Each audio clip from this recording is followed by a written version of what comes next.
এই পিঁপড়েদের রানী প্রতিদিন 100 কোটি বাচ্চার জন্ম দিত।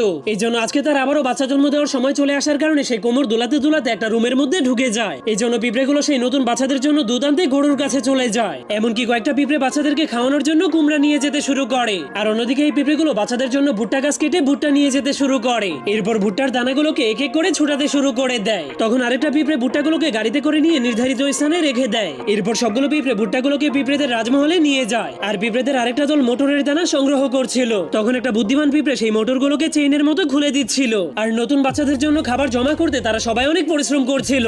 এমনকি খাবার যেন নষ্ট হয়ে না যায় সেজন্য তারা মানুষের বাড়ি থেকে একটা ফ্রিজ চুরি করে এনেছিল। আর এইদিকে পিঁপড়েরা বাচ্চাদেরকে খাওয়ানোর জন্য ফিডারের মধ্যে দুধ ভরছিল। তখনই পিঁপড়েদের রানী সুরক্ষিতভাবে কোটি কোটি ডিম পেড়ে দেয়। এই জন্য ডাক্তার ডিমগুলোকে একটা একটা করে মাপতে শুরু করে দেয়। এরপর নার্সেরা সুস্থ ডিমগুলোকে ইনকিউবেটরের ভেতরে নিয়ে যায়, যার ফলে কয়েক সেকেন্ডের মধ্যেই ডিম ফুটে ছোট ছোট পিঁপড়েদের বাচ্চা বের হয়ে আসে। এরপর বাচ্চাগুলো এক এক করে গোসল করে টিস্যু পেপার